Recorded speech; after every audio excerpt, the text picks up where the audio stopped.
So today we have Jennifer DeKezel, who is a distinguished police officer of 15 years with us. In addition to working the front line, Jennifer has made numerous contributions to the community, beginning with the Girls Will Be Girls program she created in 2008. This self-funded mentoring program for girls from high-risk areas in Toronto started with just 4 members and has expanded to over 40, with their ages ranging from 7 to 25. Her Songs for Senior program started in the summer of 2020, and in this program, 8 girls from high-risk areas are instructed by a professional singer or dancer every other week in preparation for performances in senior facilities. Some of the other organizations Jen has been involved with include the Toys for Kids program, Red Door Shelter, United Mothers Opposing Violence Everywhere, Sick Kids Fundraising Initiative, the Massey Center, and most recently, AFEY, Advocates for Etobicoke Youth, where she became official committee member in 2022, so just this past year. Jennifer is also a hero ambassador for the Monat Gratitude Foundation, a foster parent, as well as a dog mom to Bella, who is a fully trained therapy dog. There we go. I think you should volunteer more, Jen. I think looking at your bio here, I don't think you volunteer enough, and it might be something you want to put into your, day-to-day life. You need to work on that. You need to work on that. I'll find some room. So thank you for coming on today. I really appreciate it. I'm really looking forward to this conversation, and welcome to the Friends You Keep.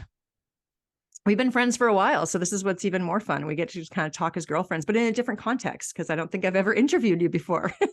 You have never interviewed I've never interviewed you. But I love this name of this concept here, the Thanks. Friends You Keep. It's like, yeah, because we've definitely had to, keep in touch over the years. So this is awesome. I know. I agree. Well, it's one of the 5 pillars of Erin Wellness. So that's the kind of point behind it, is bringing women or people on who are doing exceptional things in their life. And I've always thought you were so exceptional. So I'm excited to have this conversation today. So let's kind of go back, I guess, kind of the beginning. So how did you and why did you choose your path in law enforcement? And can you share with us kind of how that came to be and some pivotal moments in your career and personal life that led to that path? Sure. Yeah, I get asked that question a lot because, I I'm a very small stature. I'm 4'10" and a half in height, female, 45 years old, and grew up in a very small town in Manitoba. And in doing so, we did not have a lot of police officers around. And certainly when I did see a police officer, it wasn't a female. Mm-hmm. And it certainly wasn't a little female like me. I think the only time I ever saw a little female officer was when I watched that those movie series, Police Academy, and I saw Hooks. And that was the only time. And, she was looked at and kind of made fun of with the little voice and the little stature. So never in my mind did I ever think, kind of growing up, that, hey, I think I want to be a police officer. It just wasn't presented to me. And no one in my family, my adopted family, had ever, there was no police officers at all in my entire family. So it just was never presented to me. So, anyhow, when I moved to Ontario, I had many different jobs throughout the years. And one of them was working with the all-star hockey legends. And I traveled Canada, and we worked, what would happen was we played against local law enforcement. And in doing so, I had met so many of the, police officers and reps, and I was for many years, and I had such a great relationship with all of them. And then dealing with all of the, I don't want to say anything too, but like the strong testosterones of some of the all-star hockey legends back in the day there. A good friend of mine, it wasn't until my early or late 20s, early 30s, I came to me and said, Jennifer, he's a police officer. And he said, I think you would be great at this. You've got that mindset of team environment. You're like strong woman. You're, physically strong, but also you've dealt with all of these men for all these years. And that's part of the job, is getting along with your comrades. And I think that you'd be great at this career. And I in my head right away, I said, me? Like I'll try to do a parking meter, that kind of thing. So I went to headquarters and I filled out my application, and I was filling it all diligently. And then this officer came up to me who was part of the recruiting, and she said, "So you're here to become a police officer?" I said, "No, I a parking officer." And she said, "Well, could I entice you to be a police officer? I think you would be great, given what I'm seeing here, what I'm reading." She's like, "We're looking for people, and we need you." And Wow. the word need, I'll never forget it, because that just, I'm like, I'm needed. You need me. Yeah. And I thought, well, let me do this. Let me try this out. And I was, as a lot of us women, we date, obviously, and I was dating someone who wasn't for the policing field, and that was hard. But I'm a little bit, I've got an Italian testa dura up here, and I, the more you tell me that I can't, The same harder way. I try. So thank you to my Yeah. ex-boyfriend Yeah. who did not want me to become a police officer. And it gave me that drive and that push. I was doing fingertip push-ups like you wouldn't believe. I was dragging around like my friend Tom throughout the, a park just to train to become a police officer. It was in to me from my head to my toes, and nothing was going to stop me. And it became like my mission. And I didn't even know grade 10 math when I was in grade 10, I don't think. So I had to go back and tutor. And then at the age of 31, I became a police officer. That is amazing. I love that. I don't think I've ever Yeah. asked you the full story. So it's nice to know the full story. I love that.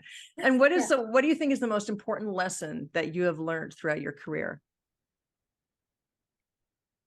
The lesson You in probably my have lots, but career. yeah. Yeah, there's a lot of lessons. Um, it's one of the biggest things I think in life, but definitely lessons in policing that I always, and you see it probably, written in different, memes and different sayings and whatnot, but it really holds true. As a frontline officer, you don't know what someone is going through. Yeah. So be kind.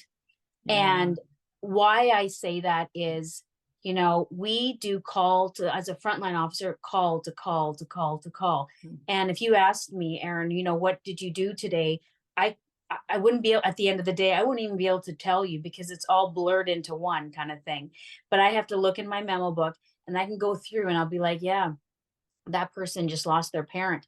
That person just lost their son from suicide. Oh, Yeah. that call was a car accident. That, they may never be the same again. That one there is a domestic assault, where they got, abused by their spouse. And you never, and then, but those people go to work the next day. Those Mhm. people, still show up for their family, their children, their friends, for the public, even as frontline officers or paramedics and you never know what somebody has Yeah. gone through. Even at speaking from a the point of view as a frontline officer, looking at like a paramedic or a firefighter, sometimes their day has just been, you never know what they've had. So Yeah. I'm less quick to judge on what, if they are come across a bit quieter or don't say hello, how are you, just, you never know what somebody's going through. So just be kind, be gentle, Yeah. be gracious with one another. Yeah. Yeah, and that's great I mean, that's such great advice too for everybody, obviously, right? Is to be a little kinder to each other. I think we Yeah. had, so many people of the past several years, it's been such a discourse between so many people with all the stuff that's happened. And I think all of us, if we can land back in that to be kind and just, yeah, I think that's such a great thing to kind of pass on and make everybody understand to be a little more kind. And do you feel, because you kind of mentioned, the other emergency services that are out in the road. And what do you feel is the most misunderstood? Is that something too, where people, I mean, because somebody could come across you and obviously they don't think that for you. They don't think, hey, what's she gone through today? What are the things she's had to see and do and go through when you pull somebody over for speeding and their reaction is, but they don't know all the other stuff you've had to do as well. So what do you Mhm. think is the most misunderstood for being a police officer? Well, I don't know about the biggest thing, but one of the things that's Yeah. misunderstood is that we can solve everything, that we can, Yeah. we're peacekeepers. So we go from everything to, as I said, people dying to, assaults, to, my neighbor has too many branches over my fence. Not a reason to And call the police officer. and that's actually a big one. I could Is- go smaller than that. Yeah. My husband took my cell phone, and can you help me track it down? No. Oh, So geez. we're tech crime. We're tech people. We're social workers. We've got the mental health aspect. Yeah. We're peacekeepers, right? As well, right? And we are there to keep the peace and problem solvers. That's really what it comes down to, is problem solving. And to what extreme, whatever, we don't know, but it's really misunderstood because of sometimes what we wear and how we react on scenes. Like, I know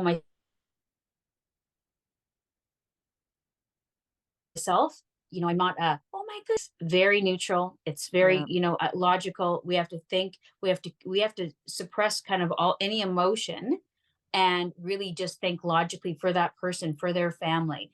And a lot of times, people who are, venting or yelling at me, or I've just, they don't know, I just got, maybe got into, somebody attacked me on the previous call. They don't know that, I saw a grandmother die yesterday, and it's bothering me because it reminds me of my grandmother dying, Yeah. so people think, just because when we come to that call, they think, oh, wow, that officer was so stoic and so, seemed to really, she was there for me, or he was there for me. They don't realize that when we say, okay, is there anything else I can help you with? That when we leave, every single call that we have Mhm. is in us. It's layered in Yeah. us at some degree. And so I think people, the big misconception is that just we go, okay, see ya, take care, next. It's not it. It's Yeah. we consume everything, and we get better at trying to not consume it, like, in our souls sometimes, but Mhm. we're humans, and that's the Yeah. other thing. It's we're human Well, behind the badge. I know out here in BC, there is, and I believe this is one of the things they're actually going to be advocating, is having social, like, wellness officers now, really having people that are working with people on the streets. And so it kind of can alleviate, because that's a lot of responsibility to put on police officers. I mean, you guys have an exorbitant amount of things that you are actually kind of being asked to do, which would be so challenging to try to navigate all of that, as you just said. Is that something, I mean, obviously you probably welcome that, I'm assuming, having more out there to help with some of those Yeah. mental health issues? Yeah. So we have that, Oh, you have that. Okay. we have that in my service. And I'm actually trained in that. So Oh, okay. I'm, yeah, so I have worked directly with a nurse. It's not my current role, but myself, and and it's basically the mental crisis intervention team type of a thing, right? Gotcha. So Okay. we go to the calls, and if there was obviously something that needed more, if there's more safety concerns, then obviously backup needs to be had. There has to be another unit come along with, Yeah. because myself and a nurse can't handle that, or shouldn't handle Yeah, that on our exactly. own. And I do know that many services across Ontario are opening up with non-police led That's uh, fantastic. agencies to assist and help alleviate the frontline officers. Yeah. There's actually things that I'm involved with right now in Ontario that are quite big for upcoming, and currently actually ongoing right now with, as I said, non-police agencies. So Oh, it's that's it's amazing. fantastic, That's and amazing. yeah, we're in the right direction. We know that Yeah. there's a problem. So Yeah. And you guys need the support. I mean, good gosh, I can't even imagine. I can't even imagine what a day would be like for you. And so now when we think back in your policing, what is a successful venture that you have that has come from policing? Like, what's your greatest successsible venture? What do you think that would oh, be? that's that, Aaron. It's an easy one for Yeah. me. Yeah. So it was unexpected. I'd always kind of wanted to, but didn't really know this was going to happen. So back in 2008, I attended a call for service for bullying, and in a school, and in a high risk, high crime area. And the long and short of it is the principal kept asking me back week to week to week. And she said, I really, you solved this here. You're very good with these young girls and they're asking for you. Would you consider starting up a girls group of some sort? Mm-hmm. And I was right away, I said, absolutely. I would be honored to do that. And thank you for asking me. And I was right at the beginning of my career. And I welcomed it with open arms. I sat there first time. I had four young girls sitting in front of me across the table, and they all looked at me like thinking, why is there a police officer, taking my time at my lunch? And I didn't really know why either, but I just knew that I felt it in my soul, even though didn't know all the answers. I knew that I was in the right place and in the right direction. So I started off with 4 young girls, and every year I've added 4 more. Every 2 years, pardon me, I've added 4 more. And my youngest are around 7 or 8. My oldest is around 25 years Wow. old. And so I've watched them progress. And, it's up to them if they want to keep in touch, if they want to, I've literally watched them go through, middle school, high school. I've been at their proms, their graduations, help them move into their university dorms, help them pick their classes. Incredible. It's like a big sister mentoring program that I truly, I would have to say, is one of the, that is the highlight of me becoming a police officer. It's not my most favorite call that I've ever had. Mhm. It's or not favorite call, but I have one call in particular that was a life, career changing moment. But this particular, I guess, avenue that I got to take, and this platform that I got to have to mentor young girls from high risk crime areas, and just help them be the best they can be and flourish and just be that. I know what it's like to be a female. You do too. You know what I mean? Yeah. We're grow up. We know all the pressures and stresses, and in a lot of these high risk areas, police aren't favored there. Yeah. And so police are not welcomed, and they're not looked upon as a crutch or an area where they can come to help. So this has also helped bridging that gap between the police officers and the community, to ensure that if I help and mentor one family, right, that child's going to tell their parents, those parents are going to tell the neighbors, and it becomes a really positive effect. And that's really where my my goal lies, is to really inspire these girls, inspire the families, and just help make a small change in communities on a positive note. And so do you still go in, you meet them once a week, or how does that, because I mean, you're obviously so busy too. So how do you manage that, or what's it look like? So one of the biggest things that we do is we celebrate birthdays, and we do big events. So what happens with we do the 4, sorry, going back to 4 children Yep. that I deal with consistently, that those are the children I deal with every single week. So I'll go to their school every week at their lunch hour or after school, and we talk about life and school and goals and just kind of what's going on. Sometimes they just need to vent. And with the Songs for Senior program as well, it's added into that. And maybe we'll do, I'll have the instructor in, and we'll do a couple dance choreographies, or we'll sing a song together, and it just gives that togetherness and that vibe. And then they can go home, and I make sure that they do their homework. If they are good in school, these are the areas that I check in on and work kind of like, it's not one-on-one, but it's much more intimate to be able to speak to 4 children, as opposed to the poor teachers that have to deal with 40 children, for example, in a classroom. So I get a chance to really, get to know these children and what they're all about and their needs and all of that. So that's really what's good. So that's a weekly thing. And then when it comes to big events, we always celebrate birthdays, and we always, and that's big for me. It was well known in the girls program. So they always get tiaras. I don't care if you're 16, 17, 18, you get a tiara. All about a tiara. I love that. You can take it off after I leave, but you get one. And so that's what we do. We have celebrations, and it's really celebrating life and the strength of being a young female, and every year. And I find birthdays are very important. Knowing you for so long, I know that you and I both, Birthdays are we're a big not very deal. shy when it comes to our No, birthdays. it's a month. It's a month for me, It's really. a month-long thing. Yeah, exactly. I fully And agree. so, yeah, we're a free birthday cake for a month. But no, it's amazing that it's a celebration of life. And so if Mhm. you really think about birthdays, it's a celebration of you when you came into this world. And so if we can celebrate that in a child and put that upon them, that Yeah, this is a day for you to celebrate. It doesn't have to be big and fancy, but we want to recognize it. That's really the 100%. key. Well, yeah, and another year that we get the opportunity to be healthy and to breathe and to wiggle our fingers and run and all of these things, because we can get so consumed with all the other stuff. And especially with social media and young girls too, there's all this added layers of, not haves, or I want this, or I want to do this. And to be able to focus on just, wow, I get an opportunity to have another day. Right. And just even resonating with that and landing in that and having somebody who can guide you and mentor you as you were doing is exceptional. And so what are you going to do next for? Are you going to just kind of continue? And so if you ever retire as a police officer, would you continue?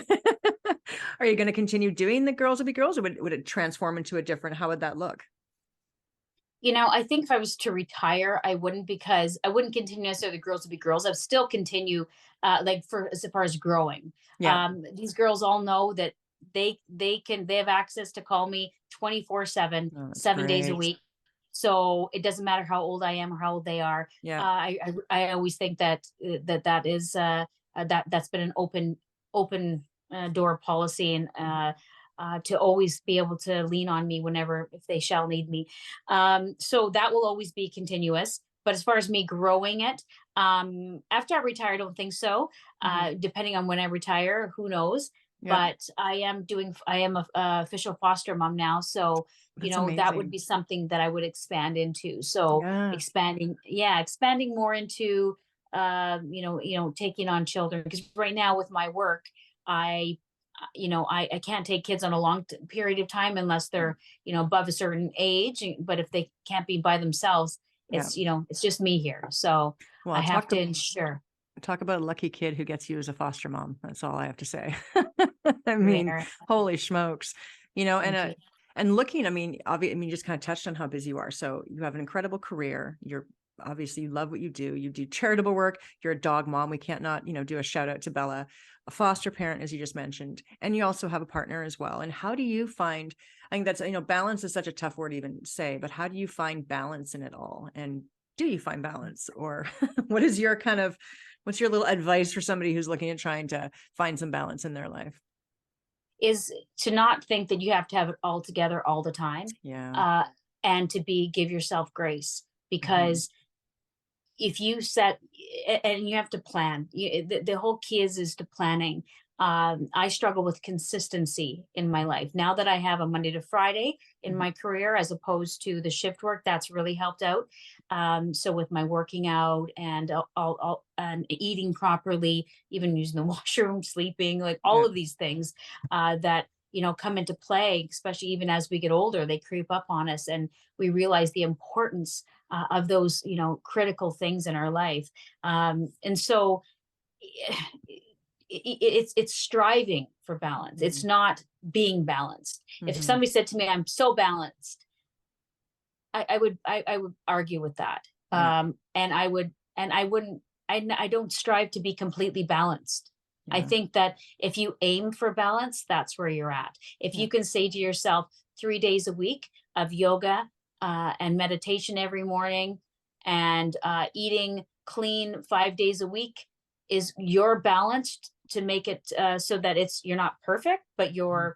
you're striving for some balance in your life, and you feel good, Mhm. then that's for you. Don't copycat someone else's balance or what they strive to do, and try look at them and be like, oh God, Erin just did a marathon and she has 4 charities and she did. Don't compare. Yeah. So look, stay in your lane, figure out what works for you, Mhm. give yourself grace, Nice. Yeah. come up with a plan, and then strive for balance, as opposed to thinking that you have to be completely balanced. Well, and I think, it's kind of this kind of messaging through this is being kind to others, but being also kind to yourself. And in that, allowing yourself the grace to realize that nobody really has it all together. And we're all just doing our best, right? At any particular time, right? That's what we're all doing. And I think even that when we're dealing with people sometimes, and that's something I need to remember, obviously, too, when you deal with somebody and they're frustrating and they're not doing their job, or like, because I have with the business and stuff, there's so many different layers, but even allowing that person grace, because I don't know what happened in that person's day as well. And likewise back to me. So it is something we have to constantly, I think, be reminded about is, to stay present in that and to also plan ahead. My mom and I were talking about this the other day, is that, we're always talking about, we got to be present, got to be in the moment. But then if we don't plan, then we're not going to enjoy the moments when we get to them. So it's like this, what? I'm supposed to be present, but then I have to plan, but I can't plan because I have to be present. But if I don't plan, then my next moment is going to suck. So, right. It's so funny how it's like all of these things. Yeah. So anyways, but I love that. That's one thing that I always, that is well known about me. And if you know this about me, and I probably have said this many times, but having friends around you that will, so what I just use the word present. And people that know me know what that means, right? So if we're out and we're just sitting there and having even a glass of wine at a, beautiful bar, having an appetizer, we've done that. maybe some nut snacks, some extra olives, We've done that in the past, I think. Yeah. many times. Many times. And just in the moment, we're laughing, talking, and then I just say, present. And then you just take that moment in time in, and you really ingest it. It doesn't have to be a moment, it's really just that time to take it in, to chillax, and just to take it in and go, yeah, because we're talking about work, we're talking about next thing, but when you say present, give it like a 1 minute. Yeah. Right. That's one of my things that I love to do. And I consciously do that. And even right now, how cool is it that two friends that have been, how long have we been friends? Oh my God. Gosh, I know. 20 years? 20 years, 20 years. Like 2 decades, I get to be interviewed by somebody I admire so much. And likewise. We're talking and we get to laugh, and it's part of our work and our job. And in this moment, how cool is it that our energies get to connect like that, just in this moment? And, we look 20 years later, right? We're still going to be fab. I know this. I know. But just looking back from 20 years, we're going to look back at this moment because we've captured it. We've really taken a moment to capture it. And when you say it, and then you say present, and then you do it, takes about a minute. I'm telling you, you'll remember these moments, and it really helps you to stop for a moment sometimes and take it in. And get grounded. I love that. That's such a great job. I'm going to start doing that. Michaela will be like, what? I'm getting a present? I'm like, no, you're not getting a present. We're going to be present. That's going to happen. That's a 14-year-old. What do I get? So, well, and speaking of being present, then what do you see yourself in the next 5 years? Which is an interesting segue, speaking about presents. Now we're going to jump ahead. Right. I know. Okay. So this is a hard one for me because I'm such a person who just lives in the moment, but yet I've kind of grown up a little bit from that. I think, in my past, I've been, in times in my life where I haven't had a home. I've been in times where I didn't know how I was going to get to work on TTC. I've been times in my life where I didn't know up from down. And I always just trusted within the universe to guide me, to show me where to go. But yet you kind of have to plan. You got to plan, and you got to kind of get things together, especially as you get older. Right. And, and especially finances and everything else. So as a police officer, we can do something. I'm 45 right now, 46 this year. And we can do something called 49 and out. We can take a package and leave at that time. And then the question lies, then what? Right. So, does that lead me into fostering? Does that lead me into, I run a hair skin business with Monate on the side. Do I flourish that? Which you look fantastic, by the way. Look at that hair. Oh, thank you very much. I'm using Monate too. I'm using it as well. Thank you. And yes, awesome. And so do I do that? Or do I, policing is definitely in my heart and in my soul. And I've always wanted to even become a sergeant and run a That'd be so cool. platoon and oversee people. So Yeah, do I do that in the fall? Do I start studying and become a sergeant and see where that takes me? that'd be You know, amazing. it's kind of cool, but the unknown. And Mhm, people always, a lot of times people think because you're a police officer, you should know this, and this. mhm, And I'm like, no, you don't have to. You don't mhm, have, that doesn't have to be, you don't have to have a cookie cutter way of thinking. mhm, Um, and you can have your mind open to things and still have passions for more than one thing mhm. without it thinking you're throwing, so many eggs in a whole bunch of, what is the saying, bins or baskets, All right? baskets. All your Baskets, eggs in a whenever you basket. throw whatever you throw the eggs in. Uh, so it just whatever, like, and I'm not saying I'm just wherever the wind blows, but it really is when I can feel when doors open. I'm much more Mhm. aware when I feel that door opening and I'm like, why am I going this way? This makes no sense. I stop myself from questioning so much and I let be. I let Yeah. be, and I really I really take into why I'm going that direction. Why did that door close over there? Why did that Mhm, hurt a lot? But mhm, I'm gonna find peace in this, right? In mhm. everything in my life that I've done, right? That didn't make sense makes perfect sense to me today. 100%. 100%. I'm there with you totally. Love that. So, what would you tell your 20-year-old self? What would you tell your You're 20-year-old not self? bad. Oh, I love that. I know. We're so hard on ourselves, eh? Isn't it crazy? It's so funny. I look back at pictures and I'm like, what? Like I was just so hard on, and we're still hard on ourselves. I still have to Oh, like it is a constant, like, hey, hey, but we're so hard on ourselves, yeah, I just every right? picture I thought I was fat and looked awful and I would just say to myself, you look the best. You look amazing and just enjoy that 20-year-old self of Yeah, yours. And you're right. healthy and young. You have so much energy. You can handle a hangover like a champ. Yeah. Yeah, I know. Not handling them anymore at all. Like no handling Like whatsoever. no handling, Like like no like handling. not no Like two handling. days, like a week Like it out, almost takes me. Yeah. out. Yeah. Yeah, like I had a Yeah. couple glasses of wine last night and I don't feel 100% today. Like it's unbelievable how much See? that has shifted, right? And not that I was out drinking because I wasn't. I had literally a couple glasses and I didn't do my workout this morning and I was like, oh, I'll give myself a day off and I cleaned the house, but still I would have been up at You 5:45 feel it. at the gym. I feel it. And it's really interesting how much that shifts as we get older. Hmm. Uh, I'm telling you, I had dry January, dry I did dry February. January too. Well, I did February because I had my Good for you. surgery. Yeah. And I'm gonna do probably March, and then I'm gonna see how I feel in April to have a couple of drinks. But let me tell you, it's probably gonna hit me even harder. But I'm not It will. craving to have drinks. It's just for me, I'd love to have a nice glass of wine with my Yeah. steak. I like, you come into town, we have a few martinis out. Like, you know, We're both like, yeah, a few more times. All right. So what inspires you? I'm craving to visit you now. You got to come out. You got to Yeah, come like out. But don't come out when it's snowy. We got a bunch of snow here on the ground. So, but come out in the summer. I'd love that. And so what inspires you, Jen? people that inspire me are people that I've seen struggle,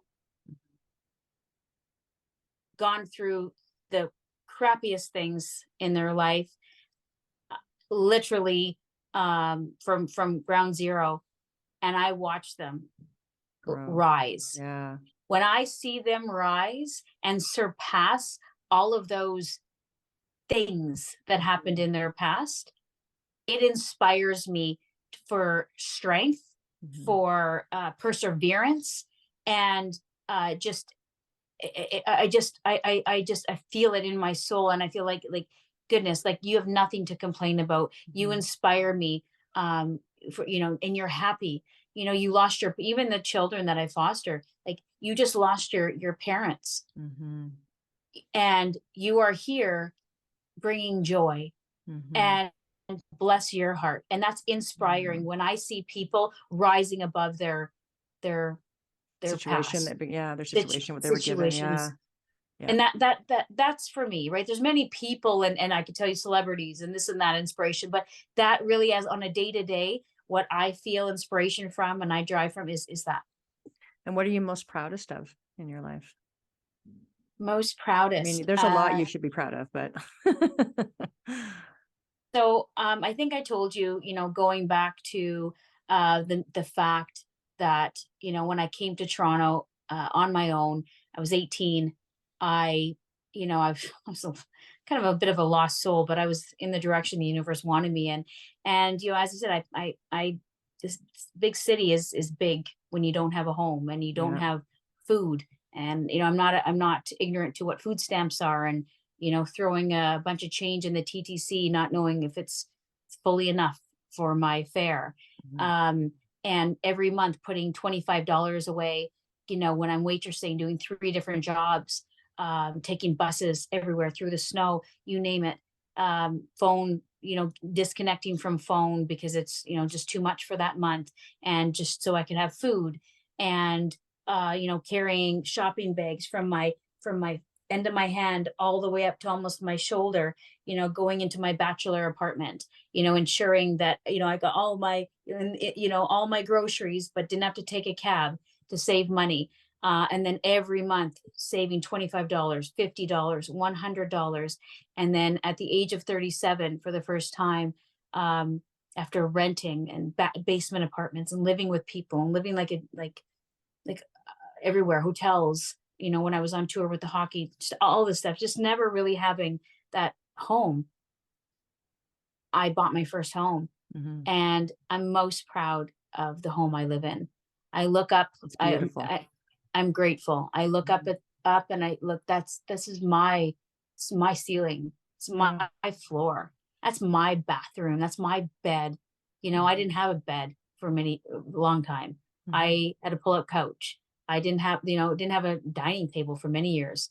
I've always wanted a garden and a driveway to pull into and not have to haul all those groceries up to my, shoulders in pain. Mhm. And as I said, at 37 years old, I bought my first home on my own, not Mhm. dependent on any family member, on a man, no borrowing, all me. And it was almost to like the penny that I was Mhm. able to qualify for my mortgage. Yeah.